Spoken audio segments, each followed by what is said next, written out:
still has been known for. It's not quite the same. That Rune Prison being instant that we talked about for 5 years. That free and now point is gone, and Papa's script is ripped up into little pieces. I gotta talk about different stuff now, but you still do have a slow into a situational stun, and it is still another potential skirmish starter, and we're thinking the EVOS after the LMS side of the LMS VCS combo kind of let us down in the first match with Flash Wolves. We know they're going to want to fight, so I think the Farm Fest is over. Okay, well, we're going to see an explosive game to kick things off then. I like that we're still banning away mid lanes on the side of EVOS, but it's the jungle from DAMWON. The Rek'Sai already taken away. Sejuani was there earlier, and the Jace just take it off the board. Give me another pick champion. This is an old MVP 2016 draft. I want to see Syndra thrown in here. Sion last pick. Let's go. Just pick CC everywhere. Everyone can start it. I call it the Oprah Winfrey comp, the Winfrey, and that everyone can initiate. Yeah, everybody, have an Ash out, whatever. You wanted to see the Yasuo Gragas earlier on. That's true. Whether it comes through here, the Gragas That's already the mind picked game, right? The mind game's definitely there, and they blind take a Kali as well. If you're going to Yasuo, they're going to threaten it at least. Kali would be a winning matchup. It's a Showmaker favorite. His pop-off on a Kali that I VOD reviewed recently was otherworldly. He had a true 1v9 victory over Kingzone on this pick, so absolutely taking it with the full knowledge that when you see Gragas, you expect Yasuo to be following. His mechanics were clean, but let's go over to the side because it's not. It's Urgot picked up an EVOS, and this has been a draft. You know what? Your analysis, you never told me to expect it. It's actually top tier. Just it is certainly a draft. That means that we're expecting Urgot to be in one of the solo lanes, usually a jungle pick most recently. Cuz played a game of it in the LCK. Lane trades, just like Sylas, went from being god tier in the tank days to being sucker. You get a lot of damage out of Urgot, but the free tankiness was gone when the shield was moved to E. What does he know about Urgot versus Karma? The one interaction to talk about, her shields are big, but that Urgot execute doesn't give a mundo about shields. That's right. Remember as well, you have the wave clear on the Karma, easy to shove the lanes out, as well as the fact that in this comp that likes to go fast, that can gap close instantly, DAMWON Gaming is set up to match that tempo that the VCS is so well known for. Important little point. One game played of Urgot, it was into the Aurelia matchup, an old favorite, right? Karma's a range champion, so it sounds tricky, but maybe it's just comfort for me. Maybe you expect something like the Klepto to come through in this lane as we edge on into game number 2 here. And into Summoner's Rift for another LCK matchup. The crowd's starting to fill out here as time goes on. And for DAMWON Gaming, surely going to be a favorite. Absolutely. With Flame in the roster, it's a bit different, but Showmaker's on a Kali, and that's where the business starts. And sometimes that's where the YouTube highlight members get ready to start clipping it. People love Norgriven. I'm sure people paid for the day 1 tickets and came and saw Flame and were like, hang on, we're getting our money's worth here today. As we head ever so slowly onto Summoner's Rift for DAMWON Gaming. Taking on EVOS, and they're ready. You can feel it, you can hear it, the stage looks amazing. We walked in, and we feel the atmosphere at the same time. Let's hop on in. DAMWON taking on EVOS in day 1 of Rift Rivals.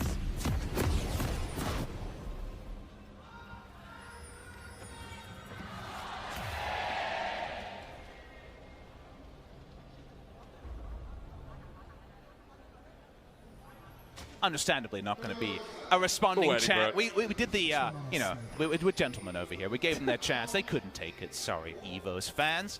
Important note, looking around, we're about 60 to 70% full now, so definitely warming up. Tickets for the final day, and I imagine the weekend best of fives when they're confirmed. If LCK is playing in both of them, then there's a real chance we'll have some full houses here on a Thursday, working Thursday at around 5 p.m. local time. I mean, Lowell Park doesn't fill up till about 6:30, so slowly, slowly. Always nice to hear the cheers, though. I assume we'll get a lot of the LPL fans on that day 3 and day 4 as well, depending on how things go. So travel times at the ready. So how are we doing when it comes to Karma versus Urgot top lane? Already a big surprise, right? One of the champions that was surprisingly good into Karma top whenever it's been in meta, and kind of similarly good into Jace, is Urgot, right? It's not Urgot, it's, sorry. Urgot on the mind, as you can imagine. But some of the top laners that can really cramp the style on the top side here are ones that can actually make it accountable. Gragas top into Jace was one we had that was pretty big, but Yorick was the champion I was trying to get to. Where if you get the cage down, suddenly the champion who wants to overextend for Klepto and also turret damage is accountable. Now Urgot has that similar, very short gap closer, but if you get the flip onto Karma, even with movement speed, that's a lot of lane to try to get down. However, earlier than that, you're tanking Qs and auto attacks for days, so it should be just free gold for Flame on his return to the starting line. First level already looking pretty punishing for Meows in this top lane. Remember that for Flame, 1, 2, 3 going to be the biggest factor here as well. Walks up, hits 2 first, bit of klepto free gold. And Saka gold that comes through with 100 in the back pocket is a great way to enter Summoner's Rift. But let's talk about this LMS VCS squad and top lane expectations, because again, they've gone for a lane that doesn't make that much sense on paper unless you're ganking it. So, heavy expectation that Gragas might make a visit top now. Predator Gragas, famous for needing that first shot to get the Keystone. It's just going to mean that early laning phase should be just the most awful, as anyone who's faced some of them tank Karma top lanes. No guarantee it's going to be tank, but definitely Karma laning phase, very, very powerful. The small power down was just slow percentage, so the number's still pretty high when it comes to those base damages. Also, good opportunity now to talk about how DAMWON playing some of the similar style we've seen in the LCK. I noticed you mentioned the praying gorilla bottom lane there from Nuclear and Beryl, but Tahm taken away, having to flex between a different style of lane. Nuclear still showing exactly what he would on something like the Varus and the Tahm duo as well. And it's really the only query of DAMWON is the best teams in the world can adjust their win conditions. This is Jackie Love's pop-off game. Actually, the Shy is popping off today. Rookie's in great form. The problem for DAMWON has been consistently, if Nuclear and Beryl, if Nuclear has all the gold, he hasn't been able to step up and actually, you know, lead with his face in team fights and super outplay like the best 80 carries. You're thinking of Deft and players like that are able to. So that gold has not been as well invested. Flame on the roster also isn't of that reputation, so it does make it a lot about Showmaker. On Akali, it is a champion that can win in a 4-1 if he can get solo kills in the side lane. Does scale into some spots. The Ryze matchup is one that's kind of up in the air with all the changes to Ryze. You guys are not aware. Ryze lost the ability to basically root instantly. The W no longer is just click on the enemy and get it. You have to have the E first. It's an empowered ability. Yep. Also, the push, the amount of pushing should work really well against Akali early. Pre-Gunblade, pre-level 9 and the extra wave clear. You E a wave, you Q it, it auto bounces, it auto pushes. The amount of push and lane control you have if you're not being ganked is high. But you are much squishier because those shields that used to be for days are now pretty much gone. That's right. Showmaker taking Electrocute into this lane and Ignite. So if that doesn't spell confidence for the mid laner of DAMWON Gaming, I don't know what does.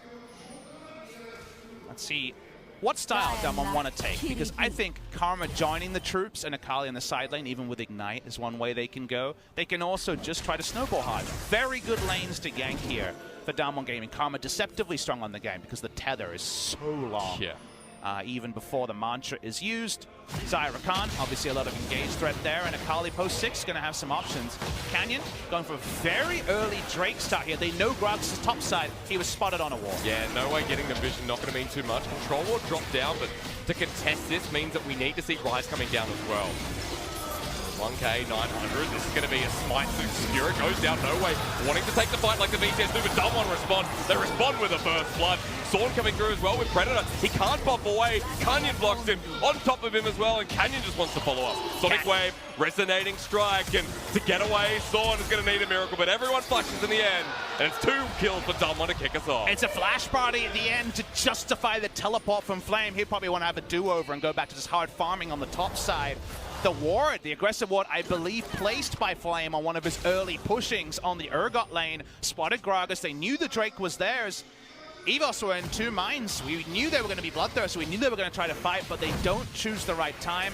If you watch the replay here, it's kind of a half-hearted contest by EVOS. They get into melee range. The smite is late.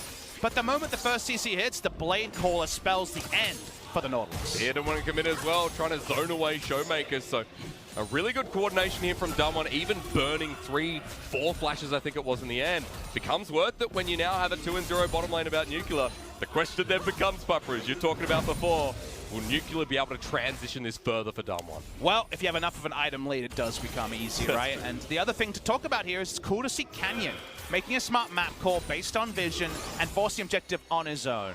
In the LCK, he very often becomes a super best friend for whichever of Noggery or Showmaker is popping off, and then, you know, just pox in the lane. Think of him a very clear love style in that way. So it's good to see capitalizing on vision, getting an objective is encouraging, because if Canyon can just start making solo good decisions, it's another layer of a delicious cake for DAMWON game. Opened up a super good early game for the Lee Sin as well. Caulfield's Warhammer picked up, but you're looking at top side for small item power spikes there as well, and Flame with the Klepto. Starting to accumulate some of the gold. The Sheen picked up there notably to kick us off. I see Sheen cloth armor and I see Shakarez's face in my mind from so many different Twitter gifs and posts about tank karma. Yeah. Remember, it does make the karma accountable. The shields won't just be enough if you get into that death range from the Fear Beyond Death. However, when it comes to Iceborne Gauntlet running at Urgot, it's going to be a lot of wiffle bats kind of hitting each other, not a lot of kind of true damage coming in, but lane control for the karma will extend. Especially when to get that shield to sustain it out, survive it out. The Urgot needs to dash in, so part of the response of the nerfs that we were talking about a little bit before. Mir's still getting pushed up in this lane and starting to accumulate a bit of a CS lead here is Flame, and that's the interaction we're talking about. If Mir's can't land on top of Flame, the trades just look oh so good. But actually, while it looks like a scuff trade, you're like, oh, he couldn't even get the flip, what's he doing? It is actually just to get the shield so that you can wave there. Remember, you don't get press W and get a shield anymore. And it's why it seemed like a very kind of fanciful matchup, is that you really are taking damage trades against the Karma, and you have to use your gap close in order to just try to even small shrug them off. The power changes, we haven't seen a lot of Urgot. The reason why Jungle Urgot made more sense is you kind of have to go Warrior, Black Cleaver, Guardian Angel, because you get a lot of even shield scaling with your AD. Like the AD scaling was amped up, but all the free tankiness, we kind of have the damage crew that replaced the tanky DPS crew, because both Ryze and Urgot used to be shrugging off trades, kind of build, have a lot of innate tankiness and build more tank on top of it. Both of them have lost it, so it does feel almost outdated, but also a new kind of draft. Ways that they used to not win. DAMWON down towards the bottom side. We're seeing a bit of a dive puffer. Sorn hits level 6 as well. He wants to get the bottom lane of DAMWON, but not going to be in range, and Canyon backs away as well. So aggression here from EVOS that wants to get started. On the top side of the map, Flame just having free time on the turret. You plug in 1,000 gold lead for Karma in a matchup like this. Klepto Karma, you know, that's just no way to stave that off. Was a counter gank spot or a potential lane gank from the jungler of EVOS, but Canyon and the rest of the team were rotating over. Only meaningful CS lead with that early damage, and Akali kind of being pretty defenseless in a pre-6 environment. Is a decent 15-odd CS lead in mid. Otherwise, CS for CS in bot, 10 CS lead in top. The lane numbers are pretty honest so far. The only surprise, those 2 kills gift-wrapped to Zach. And that's a BF sword, that's a pickaxe as we're seeing. We'll see where it goes now, because remember, Essence Reaver in 913 changed towards the BF sword. You're not going to be seeing that pickaxe as the starting option anymore. So already there with the Caulfield's Warhammer, and it begins now closer towards that first item at 10 minutes. It actually was kind of a meaningful change going from that pickaxe to BF sword for Essence Reaver. The Essence Reaver power level has been talked about a lot. That's why Sivir and the Xayah have been kind of the auto lock-in 80 carries as that trade. Both skill shots go wide. The BF sword means that you can't go TP, get a really early pickaxe, come straight back, and the enemy either has to match you with kind of a non-BF sword buy and feels bad, or has an item disadvantage. So the extra 2 kills coming in when they did is kind of mean he has a BF sword of pickaxe timing. That's a pretty nice thing, as here we go. Means they can make the roam into the mid lane. The flash is there with the quickness, and Nuclear pulls back the feathers, gives Showmaker a bit of gold himself, and EVOS now pulling up the drag. This is a bold move, but unsighted.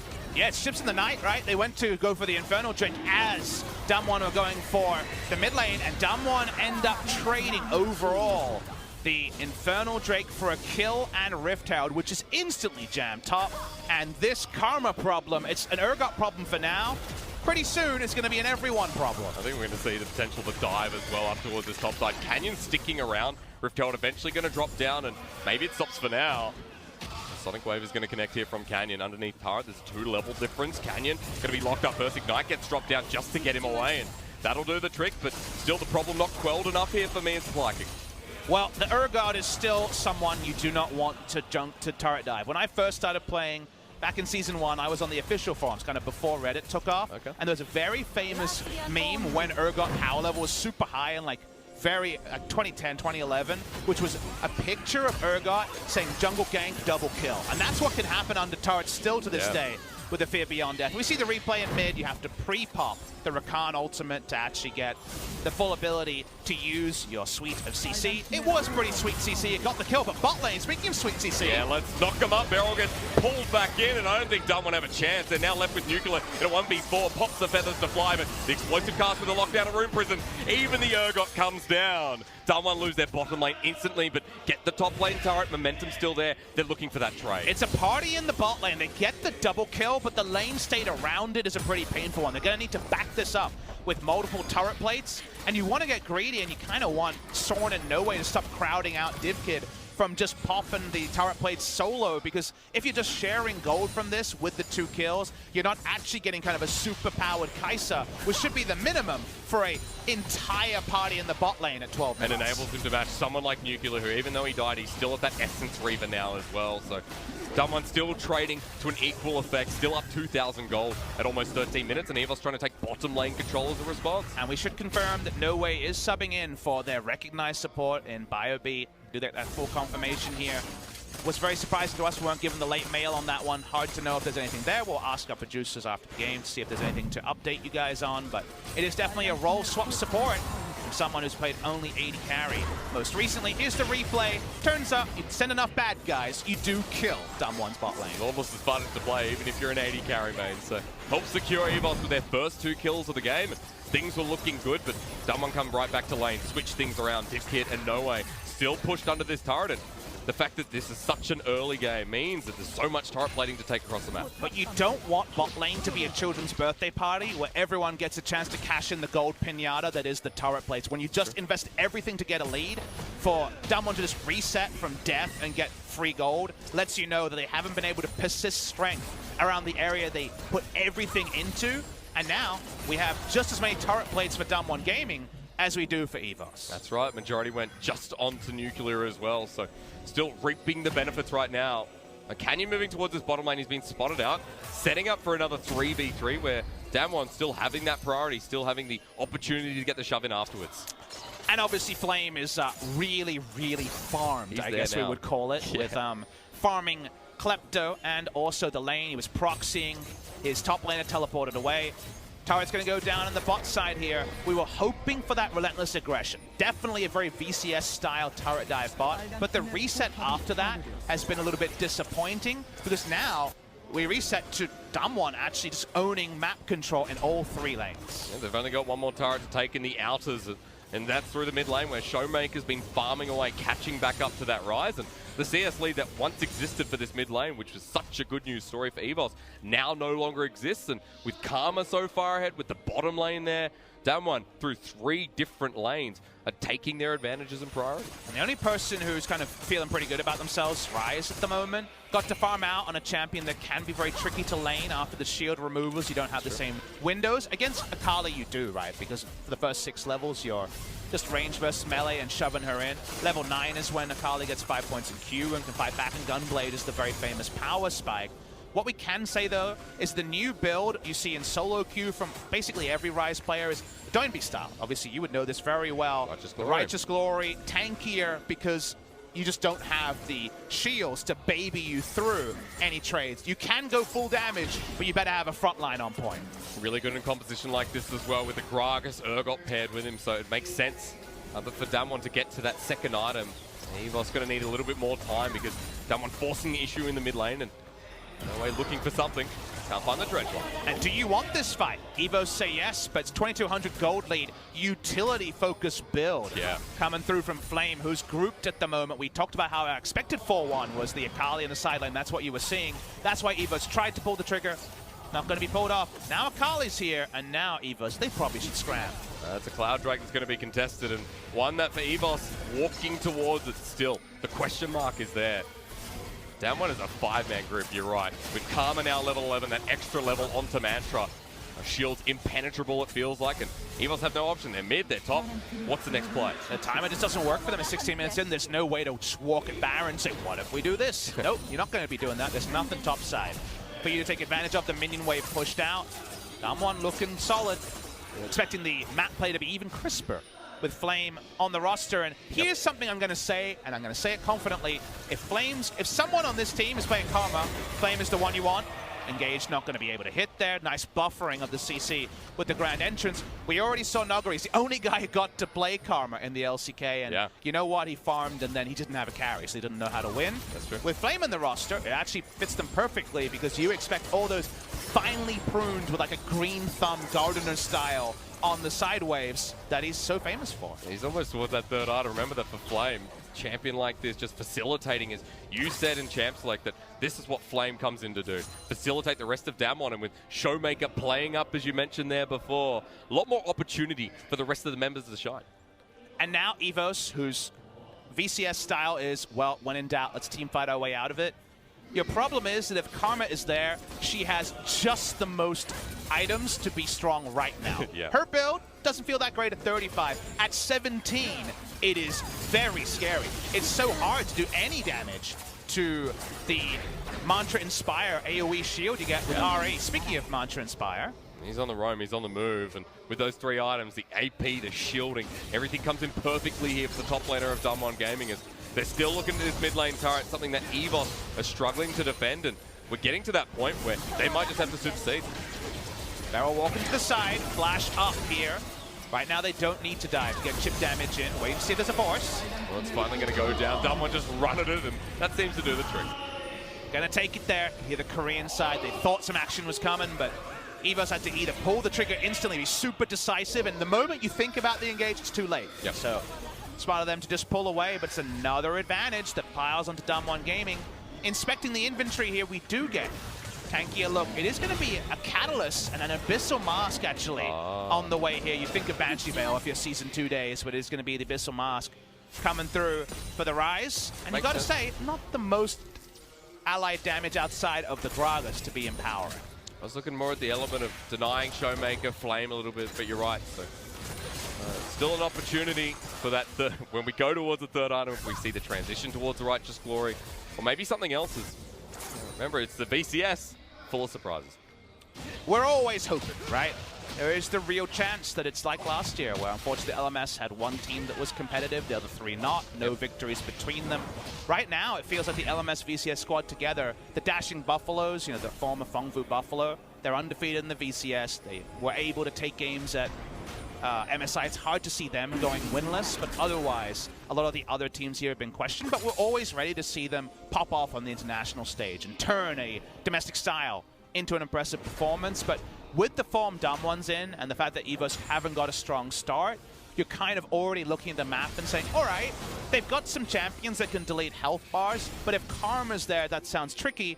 And if the map control doesn't go their way, what does a one-team fight happen? Like, where does it happen even is a fair question. Because I even asked the question of when, because it's an infinity edge now on someone like Nuclear, who, with the Karma, to heighten him up. Nuclear's not dying anytime soon, and the engage just looks even better. Showmaker almost towards that second item himself. All building here. All building towards, hopefully, a strong moment in the game for EVOS. We're past 20 minutes, so Baron suddenly is something that everyone has to check themselves on. Checking the brush here, getting control. Hard to establish too much control topside when Karma's been perma pushing. But goes wide. Canyon lands the Sonic Wave now. An engage here for DAMWON, not necessary. Still have control of getting even more with vision in this top side. Eddie Carry sits mid. Karma back to the bottom side here as well. So a nice spread for DAMWON where they're just waiting for that second, third item on the Akala. And all right, if you are the VCS fan tuning in here, we actually do have a lot of Vietnamese fans that watch on with the LCK, big Faker fans, big SKT fans, watching the English stream there. You got to look at what Dia can do. He's got a lot of items already, but here's the engage. Well, there's a raging kick in the back line as Beryl comes in as well, finds the knockup. Now Divkid in a great position here as the Urgot goes a little bit wide. It was close, but no cigar, and actually not a bad fight considering how far behind EVOS are. And DAMWON Gaming were pretty disconnected. Nuclear never even got an auto attack off in that fight. He was kind of chasing and chasing and chasing. Teleport is drawn by Flame. That means that the map can be a bit more square, can be about one objective at a time. DAMWON Gaming don't have any more teleports to play the map. No AD carry or mid lane teleport. You usually see kind of 3 of 3, or at least 2. We're talking good news here for EVOS now. If No Way gets caught out, nope. Suddenly DAMWON switch on and Means jumps in as well. He has to flash away, but remember the taunt comes down. Flame sends himself in, and EVOS just lose one member just like that. My eyes were fully dilated in a second because usually you put the supportless into the living for a bit. He was not even living on a prayer. It was done instantly. Didn't even have to use Showmaker's ult. He's kept it through all of this. Speaking of his ult. Oh yeah, Swan might be caught out as well. Has to body slam away. Showmaker pops a perfect execution, gets flipped around. Now, Mears doesn't have the ulti available, but Urgot does what Urgot does. Unable to find Showmaker in the end, but still looking for those picks proactively. Ends up just being a prank engaged there by Showmaker. I believe he did the same math you did of, well, Urgot isn't going to keep me accountable, therefore I can give it a go. The dashes don't work. We back away from all of it. DAMWON Gaming in a really comfortable spot here. Kind of like the first game. We haven't had breathless action, and yet the 4,000 gold lead is deserved for LCK. It speaks wonders here as we look at how Noway got caught out moving through the mid lane. Got a full health bar, right? Q into Xayah, Infinity Edge crits, and yep, that's an Infinity Edge right there. Oh, the two items Xayah surprising, and like I was saying before for EVOS, they turn this into a, less than nothing. And can we really be super critical, given that it's no way their 80 carry That's true. role swapping onto Nautilus? We don't know if this is a long-term plan or an immediate thing, but this is the reality we're living with, and unfortunately, he made kind of the rookie mistake of overrating your tankiness. I'm sure he's played plenty of lanes against support Nautilus where he's like, this guy doesn't take any damage. Yeah. Well, that time, he took a lot of damage. It's those small windows where you're like, actually, I'm meant to be a tank, but Infinity Edge, as you pointed out there, Zeal as well on Nuclear, just rips through him at this point in the game. And there's a lot of spikes like that where we've been sitting on the needlessly large rod for Nuclear and Showmaker, excuse me, for a while. And you're expecting to see that finished up as we're still hovering around the Baron. Kali goes back, Void Staff, and another one of the needlessly large rod just added. I actually like the Void Staff here, because if they do go 4-1 with a no TP Akali, Void Staff gives kill threat against Abyssal Mask, Seraphs, and Merc Tread's Rise, and also no doubt the magic resist that will continue to be put together by the Urgot. Also, if it becomes about a Baron turn, you can catch the first person, and Akali will be able to perfectly execute them. Yep. So I think in both kind of game states that you see this game going, given the fact that DAMWON Gaming have map control, the Void Staff fits perfectly. So definitely a thumbs up on that one. Playing the assassin game, just having a quick look at Golden. It was Nuclear who's got the biggest difference right now, that 80 carry matchup. DAMWON's still in the position where they need to show us that Nuclear can help DAMWON close out this game, enhance that lead that we already see on our screens at 24 minutes. He's in a perfect position to do so, and talking about items constantly. That's because right now EVOS are kind of doing the sacrifice the minimum strat when you fall behind, and just don't really feel like they're threatening. We're waiting to see justification for the Rise. The lane matchup was good. You know, it's up in CS pretty comfortably.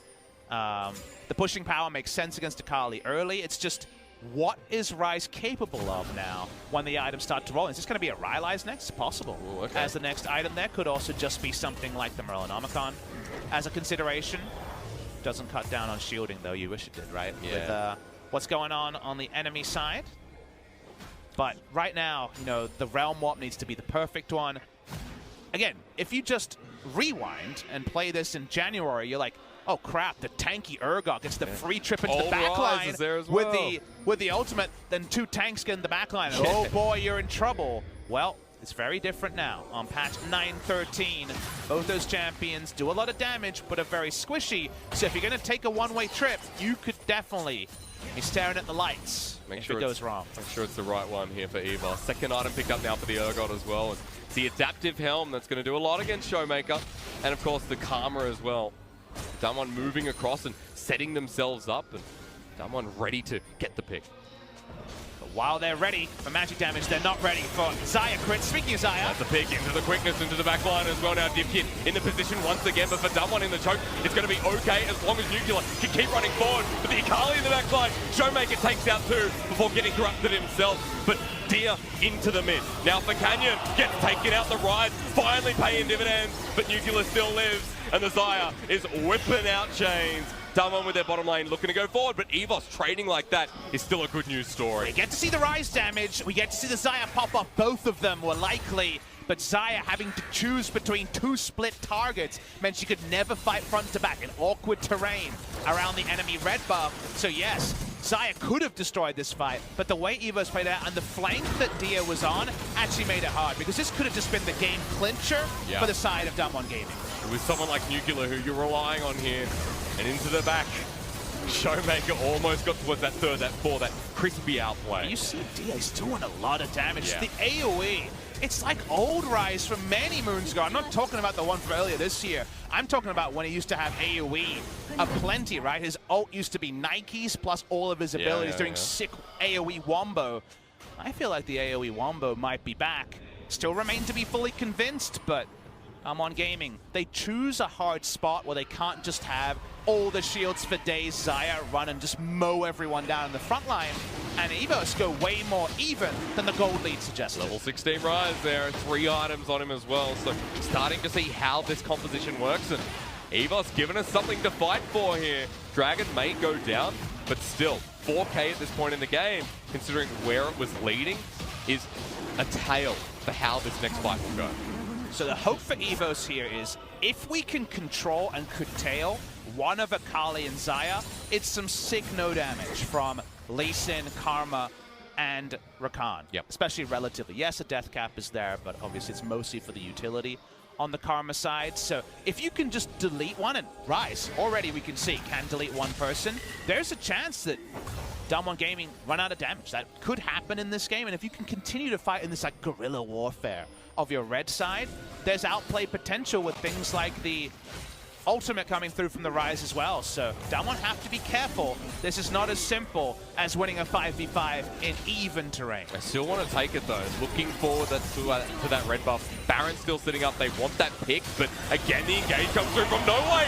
Canyon doesn't get to play. EVOS find the pick. There's a Realm Warp coming through as well to cut them off, and DAMWON have to go up now. Look at EVOS. The heal there. Showmaker in the backline goes over to DivKid. Wants the assassination. Nuclear from front to back while Showmaker has all the party in the backside. But again, it's the Rise who now heads to the rest of the fight. Nuclear was bending up and back down. Goes explosive. And Golden at the same time, they get a knock up, and Nuclear still firing away. But look at Dia, the 1v3 possible. It's really possible. You can see the damage potential, but it's another one of those scuffed fights where playing on multiple fronts, you exchange evenly. And anytime you exchange evenly and you're behind, you're taking it. EVOS is so happy to get the reset. They can push mid instantly.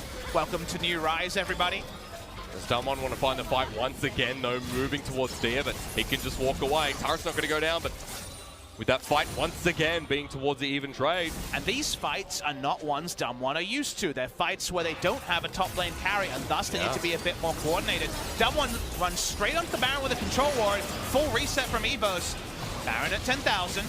No Realm Warp available, but teleport there for Dia on the level 17 Rise. Mia up towards the top side, but Canyon might have done enough. Mia can't go in here by himself. Doesn't have smite either. So Baron gonna go down. And there, DAMWON Gaming break it wide open. And that's where DAMWON Gaming do make that top-class decision of trying to work out what stuck after a couple of messy fights. The answer was the Baron completely undefended. Let's watch the replay here as Canyon dies instantly. They got huge burst damage. What is he doing? Trying to engage like that, making a mistake is the answer. But then it's another one of these wonky fights where re-engage comes in, Showmaker's able to get DivKid and kill him instantly, or at least force him out of the fight. While the death bar doesn't go down, it leaves this awkward spot where Mias is playing like DivKid and Dia are backing him up. They're not. So while he doesn't die instantly, the pop curse is real. It does mean that the fight is never, let's hit the same target with the Rise. Absolutely. Nuclear staying alive in that one as well. So that's what made the difference in the end. Seems like it's going to be Nuclear versus Dia in this game, because DivKid's still ramping up himself, but it's the 4-item 5, including the QSS, versus the almost 4-item Rise on the side of EVOS. Just let me tell you, though, it's a Hurricane Kai'Sa with 2 evolves and a Rise who has just the most AoE damage. If you let both of them stand there and stand to attention, you're going straight to the death chamber. Even though we have Baron buff on DAMWON Gaming, potential still there, 6k gold they want there, but it's just going to be the push away while Baron does the rest. DAMWON taking more of an assertive gold lead in this game, but at 30 minutes, still looking that element of control. Definitely can echo that sentiment, even if we haven't been overall blown away. That's true. By DAMWON Gaming kind of running into this red side jungle until it finally led to a Baron. Items starting to be completed, and you know, we loved the Karma in the Karma lane, and we love the grouping Karma. At some point, Urgot can do a lot of things. However, this old school build, because it feels like it's old Urgot, right? With a build like this with just Black Cleaver for damage, you do lose out on a lot of what was added to the kit in terms of damage scaling. You have way less shielding than you did before. And it used to be, well, you've got on-command shields for days, and that interacts with magic-resistant armor, because it's like having bonus health. That's right. Temporarily. Yes, you have that on your E, but it's a little bit more of a window that has to be played around. So it does feel like this build, yes, it gets you in there with a Righteous Glory, and maybe you can catch someone, but if you don't get that kill, you do kind of crab leg around and not do too much in a fight. On the toggling W, that's right. So, Tamirs, remember, let's see that engage come base first, because now on the bottom side there is a potential for a pick, but the Karlin being 2 levels ahead, DAMWON being once again in control. They use the Baron and they get to walk up so easily because the wave clear from EVOS is pretty limited, and if you all in and choose the wrong timing, you just die. So smart of them to walk away, but where is the Alamo? Where is the must fight for spot? Because the Baron buff, 40 seconds away, so one more minion wave. I think EVOS are going to have to either give up this inhibitor or full-on engage. Because where's Deer? The level 18 Ryan over by the wing. Beryl looking for the knockup onto No Way. They find him, but he gets knocked up himself. Survives with the help of the Karma Shield. As Showmaker hits one flank, the rest of DAMWON come for another. They find one. They look for the second. They go into the back one, and DAMWON lump on top of each other. Once again, onto Deer now. Needs to be the target as the Rise is left alone. EVOS have been chunked out, taken away, and the strongest member sent to the corner. Sent packing by Nuclear. DAMWON do everything in their power to shut down the VCS. They take him down. The last stand is an unsuccessful one. DAMWON Gaming, they toiled a bit in the mid game, but they were overall the better team. And they will mean that the LCK are 2-0 to open Rift Rivals 2019. Perfect start in front of the home crowd, while the VCS, we still see how they develop here after day 1, but the crowd loving what they see so far. You have to be so decisive on your execution against a Karma Cop. Get that one target out before the shielding comes in, or use every speck of damage on one person and delete them. Otherwise, you feel something like that. They're fast, they've got damage, they can dive into your base. DAMWON Gaming will get to take a bow in front of the Junction Arena crowd. They have been able to find a victory in their first international